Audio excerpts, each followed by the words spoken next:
मला काही लोकांनी सांगितलं याच्यामागे कोण आहेत काय आहे हे सगळी चौकशी पोलीस करतील. ज्याच्यावर गुन्हा दाखल झाला एक अटकही आहे तो प्रतिभा धानोरकर यांच्या गटाचा माणूस आहे. त्यांनी तुमच्या नगरसेवकांना अडवलेला आहे आणि पराभूत काँग्रेस उमेदवार आहे. नाही असं मी नाव ऐकलं आहे, पराभूत काँग्रेस उमेदवार आहे त्यांच्या गटाचं वगैरे, पण आता ते वस्तुस्थिती मी काय घेतली नाही माहिती आणि मला संपूर्ण माहिती घेतल्यावरच मी बोलू शकेल. मला या संदर्भात पूर्ण माहिती नाहीये, कोण आहेत गुन्हेगार, काय आहेत, कोणाच्या जवळचे आहेत, याबद्दल अद्याप पूर्णतः स्पष्टता नाहीये. इतका का टोकाचा संघर्ष इथपर्यंत का पोहोचला? चला पुढे विषय. काल अजित पवारांच्या निधनानंतर आता दोन्ही राष्ट्रवादी एकत्रित येणार या चर्चा होत्या. तुम्हाला काय वाटतं तर त्या चर्चा कुठे जाईल आणि सुनेत्रा पवार यांना उपमुख्यमंत्री करावं, राष्ट्रवादीचं नेतृत्व द्यावे अशी देखील मागणी समोर येते. नाही असं आहे की तो त्यांचा अंतर्गत प्रश्न आहे, राष्ट्रवादीने एकत्र यावं न यावं, पण मला वाटतं की दोन्ही राष्ट्रवादींनी आम्हाला वाटतं, महाराष्ट्रातील अनेक राजकीय नेत्याला वाटतं की दोन्ही राष्ट्रवादी एकत्र यावेत, दुभंगलेली मंत्र जुळावीत. आता दादा तर नाही आहेत, अशा परिस्थितीमध्ये एक कुठलाही पक्ष असेल त्या पक्षाची ताकद एकवटावी आणि महाराष्ट्रातील जनतेला त्या पक्षाकडून काही अपेक्षा आहेत त्या अपेक्षेच्या पूर्ततेसाठी आणि अनेक त्या विचाराशी जोडले आहेत, तो विचार पुढे घेऊन जाण्यासाठी दोन्ही राष्ट्रवादींनी एकत्र आलं पाहिजेत असं मला वाटतं. आता तो त्यांचा प्रश्न आहे की ते कसे एकत्र येतील आणि कुठल्या मुद्द्यावर एकत्र येतील. हा कारण शरद पवार साहेबांनी पवार कुटुंबीय आणि त्यांची संपूर्ण फॅमिली, भाऊ बहिणी सगळ्यांना खूप छान एका माळेमध्ये बांधण्याचं काम केलंय. खरं म्हणजे खूप छान त्या कुटुंबाला सांभाळलं असं म्हणता येईल. आता ही जबाबदारी अर्थात पवारसाहेबांचं वय लक्षात घेता या युवा पिढीने सगळी जबाबदारी घेऊन पक्षाची दुभरा एकत्रितरित्या सांभाळली पाहिजे असं माझं मत आहे वैयक्तिक. उपमुख्यमंत्री पदासाठी सुनेत्रा पवार यांचं नाव सध्या चर्चेत आहे, आघाडीवरही आहे. राष्ट्रवादी काँग्रेस आज मुख्यमंत्री देवेंद्र फडणवीस यांना त्याबाबतचा प्रस्तावही दिला जाऊ शकतो, खात्यांबाबतही प्रस्ताव दिला जाऊ शकतो. हो, ते जर उपमुख्यमंत्री होतील तर तो पक्षाचा आणि त्यांनी राष्ट्रवादी अजितदादा गटांचा निर्णय आहे. कुणाला मंत्री करावं, कुणाला उपमुख्यमंत्री करावं, त्यांचं तसंही एक पद रिक्त आहेच मला वाटतं, मंत्रीपद. आणि सुनेत्राताईंना जर ते उपमुख्यमंत्री होत असेल तर पहिली उपमुख्यमंत्री महिला होती आहे, त्याचा निश्चितच आम्हालाही आनंद आहे. एका महिलांना प्रथमतः पहिल्यांदा ही संधी उपमुख्यमंत्री पदाची मिळते आहे. नक्कीच एक चांगली गोष्ट होईल असं मला वाटतं. हो, 1 तारखेला बजेट सादर होणार आहे, मात्र त्या अगोदर जे एक सर्वेक्षणाचा अहवाल आलाय की लाडकी बहीणसारख्या ज्या योजना आहेत त्याचा मोठा तोटा जो आहे तो या ठिकाणी बसतोय असं एक अहवाल. त्यामुळे राज्य डेफिसिटमध्ये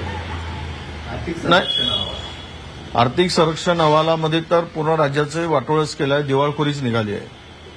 निवडणुका जिंकण्यासाठी हे जे काही पंतप्रधान मोदींच्या भाषेत सांगायचं झालं तर रेवडी, आता रेवडी म्हणाले ते रेवडी वाटून म्हणतायत तर स्वतःच रेवडी वाटत आहेत. रेवडी वाटूनच या निवडणुका फिरवल्या जात आहेत आणि त्यामुळे राज्याची एकूण आर्थिक स्थिती न बघता निवडणूक जिंकून सत्ता संपादनासाठी, सत्ता मिळवण्यासाठी राज्याचं वाटोळं करायचा अधिकार यांना दिला कोणी? आणि निवडणुकीच्या तोंडावर हे सगळे निर्णय होतात आणि निवडणुका जिंकल्या जातात. खरं तर निवडणूक आयोग काय करतं? आचारसंहितेच्या अगोदर अशा प्रकारच्या ज्या घोषणा होतात त्यावेळेस निवडणूक आयोगाची भूमिका ही कठोर असली पाहिजे, पण ते निर्णय निवडणूक आयोग घेऊ शकत नाही किंवा निवडणूक आयोग आता हे सरकारचं बाऊलं झालेलं आहे, त्यांच्या हाताचं खेळणं झालेलं आहे सत्ताधाऱ्यांच्या. त्यामुळे आज राज्य दिवाळखोरीकडे निघालं काय, वाट लागली काय? यांना खुर्ची महत्वाची आहे.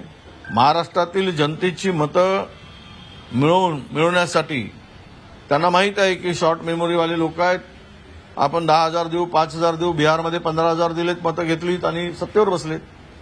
इथे सुद्धा लाडकी बहीण आणत असताना त्याचा विचार लाडकी बहिणीचा करत असताना राज्याची आर्थिक स्थिती मजबूत करण्याची आवश्यकता होती, रिसोर्सेस वाढवण्याची आवश्यकता होती, पण ते काही केलं नाही. त्यामुळे राज्याची वाट लागली.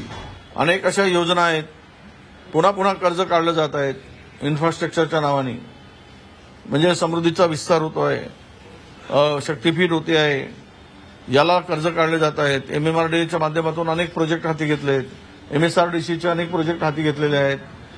त्यामध्ये करोडो रुपयांचा निधी आहे आणि हा निधी येण्यासाठी कर्ज काढावं लागतंय. कर्जाची उद्या आर्थिक मागच्याच बजेटमध्ये साधारणतः डिफिसिट बजेट हा 60,000 कोटीच्या आसपास होता.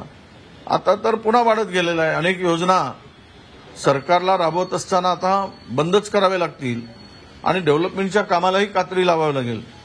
रस्त्यात पडून लोकांचे जीव गेले तरी चालतील, खड्डे बुजवण्यासाठी सुद्धा यांच्याकडे पैसे शिल्लक राहणार नाही, अशी स्थिती राज्याची होणार आहे. विरोधी पक्ष नेते पदाबाबत एक या अधिवेशनात कायदा आणण्याची शक्यता आहे. सामनानं त्याबाबत छापलेलं आहे. संख्या निश्चित केली जाणार असल्याची शक्यता. नाही, परवा मी उद्धवजी ठाकरे साहेबांच्या बरोबर बोलताना असा एक ड्राफ्ट तयार होता, याची माहिती मी त्यांच्याकडे दिली. खरं तर यामध्ये राज्याला कायदा करण्याचा अधिकार आहे का? कारण विरोधी पक्ष घटनात्मक हे पद आहे आणि त्या संदर्भातला निर्णय केंद्र सरकारच्याकडे असायला पाहिजे. केंद्रात त्या कायद्यामध्ये काय तरतूद किंवा बदल व्हायला पाहिजेत. आता उपमुख्यमंत्री पद हे काय आहे? हे कुठल्या संविधानिक पद आहे? हे कुठल्या घटनात्मक पद आहे? याला काहीच आधार नाही.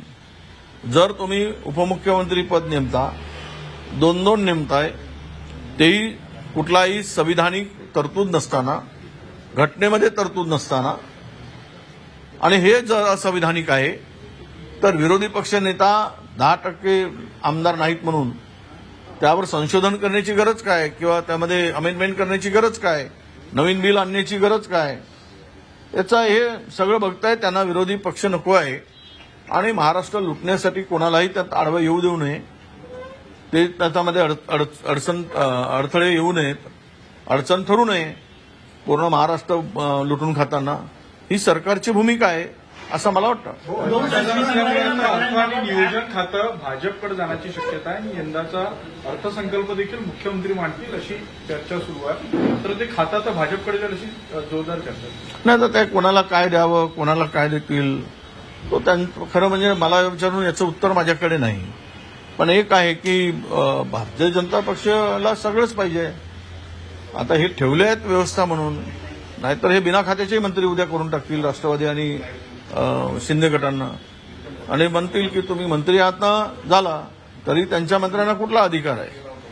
त्यामुळे उद्या अर्थ खातं जर मुख्यमंत्र्यांकडे जात आहे, पहिलेच त्यांच्याकडे ऊर्जा आहे आणि त्यांच्याकडे होम आहे, मला वाटतं की 3-4